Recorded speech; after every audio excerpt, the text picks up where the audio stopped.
या देवी सर्वभूतेषु शक्तिरूपेण संस्थिता नमस्तस्यै नमस्तस्यै नमस्तस्यै नमो नमः। जय माता दी। सप्तमो अध्यायः मार्कंडेय पुराण के सावर्णिक मनवंतर की कथा के अंतर्गत सप्तम अध्याय में महर्षि मेधा राजा सुरथ और समाधि नामक वैश्य को चंड मुंड के वध का प्रसंग सुनाते हैं। ओम नमः चंडिकाय नमः। इस अध्याय का पाठ करते समय हमें इस प्रकार माता रानी का ध्यान करना चाहिए। मैं मातंगी देवी माँ का ध्यान करता हूँ। वे रत्नमय सिंहासन पर बैठकर पढ़ते हुए तोते का मधुर शब्द सुन रही हैं। उनके शरीर का वर्ण श्याम है। वे अपना एक पैर कमल पर रखे हुए हैं और मस्तक पर अर्धचंद्र धारण करती हैं तथा कलहार पुष्पों की माला धारण किए वीणा बजाती हैं। उनके अंग में कसी हुई चोली शोभा पा रही है। वे लाल रंग की साड़ी पहने हाथ में शंखमय पात्र लिए हुए हैं। उनके वदन पर मधु का हल्का हल्का प्रभाव जान पड़ता है और ललाट में बेंदी शोभा पा रही है। महर्षि कहते हैं, तदनंतर शुंभ की आज्ञा पाकर वे चंडमुंड आदि दैत्य चतुरंगणी सेना के साथ अस्त्र शस्त्रों से सुशोभित होकर चल दिए। फिर गिरिराज हिमालय के सुवर्ण में ऊंचे शिखर पर पहुंचकर उन्होंने सिंह पर बैठी देवी माँ को देखा। वे मंद मंद मुस्कुरा रही थी। उन्हें देखकर दैत्य लोग तत्परता से पकड़ने का उद्योग करने लगे। किसी ने धनुष तान लिया, किसी ने तलवार संभाली और कुछ लोग देवी माँ के पास आकर खड़े हो गए। तब अंबिका माँ ने उन शत्रुओं के प्रति बड़ा क्रोध किया।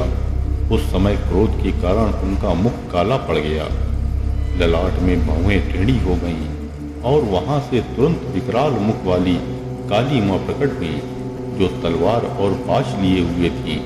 वे विचित्र खड़वांग धारण किए और चीते के चर्म की साड़ी पहने नरमुंडों की माला से विभूषित थी। उनके शरीर का मांस सूख गया था, केवल हड्डियों का ढांचा था, जिससे वे अत्यंत भयंकर जान पड़ती थी। उनका मुख बहुत विशाल था। जीभ लपलपाने के कारण वे और भी डरावनी प्रतीत होती थी। उनकी आंखें भीतर को धसी हुई और कुछ लाल थीं। वे अपनी भयंकर गर्जना से संपूर्ण दिशाओं को गुंजा रही थी। बड़े बड़े दैत्यों का वध करती हुई वे कालिका देवी माँ बड़े वेग से दैत्यों की उस सेना पर टूट पड़ी और उन सबको भक्षण करने लगी। वे पार्श्व रक्षकों, अंकुशधारी महावतों, योद्धाओं और घंटा सहित कितने ही हाथियों को एक ही हाथ में पकड़कर मुंह में डाल लेती थी। इसी प्रकार घोड़े, रथ और सारथी के साथ रथी सैनिकों को मुंह में डालकर वे बड़े भयानक रूप से चबा डालती थी। किसी के बाल पकड़ लेती, किसी का गला दबा देती, किसी को पैरों से कुचल डालती और किसी को छाती के धक्के से गिराकर मार डालती थी।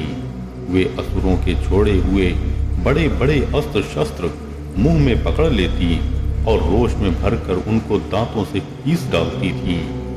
काली माँ ने बलवान एवं दुरात्मा दैत्यों की वह सारी सेना रौंद डाली, खा डाली और कितनों को मार भगाया। कोई तलवार के घाट उतारे गए, कोई खटवांग से पीटे गए और कितने ही असुर दांतों के अग्रभाग से कुचले जाकर मृत्यु को प्राप्त हुए।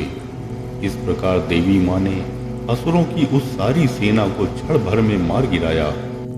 यह देव चंड उन अत्यंत भयानक काली देवी माँ की ओर दौड़ा तथा महादैत्य मुंड ने भी अत्यंत भयंकर बाणों की वर्षा से तथा हजारों बार चलाए हुए चक्रों से उन भयानक नेत्रों वाली देवी माँ को आच्छादित कर दिया।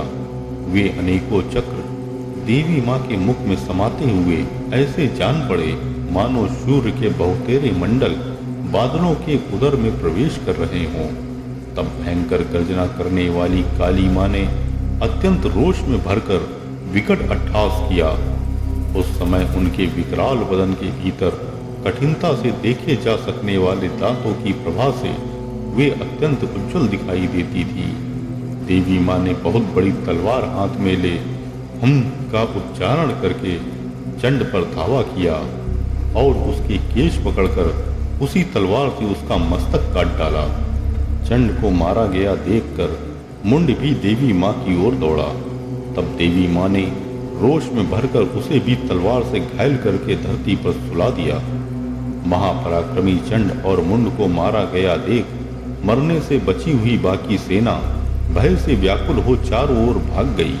तदनंतर काली माँ ने चंड और मुंड का मस्तक हाथ में लेकर चंडिका माँ के पास जाकर प्रचंड अट्टहास करते हुए कहा, हे देवी, मैंने चंड और मुंड नामक इन दो महापशुओं को तुम्हें भेंट किया है।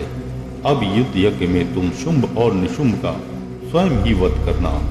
महर्षि कहते हैं, वहां लाए हुए उन चंड मुंड नामक महादैत्यों को देखकर कल्याणमयी चंडी माँ ने काली माँ से मधुर वाणी में कहा, हे देवी, तुम चंड और मुंड को लेकर मेरे पास आई हो, इसीलिए संसार में चामुंडा माँ के नाम से तुम्हारी ख्याति होगी।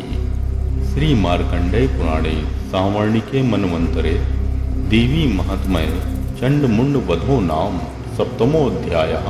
ओम तत्सत्।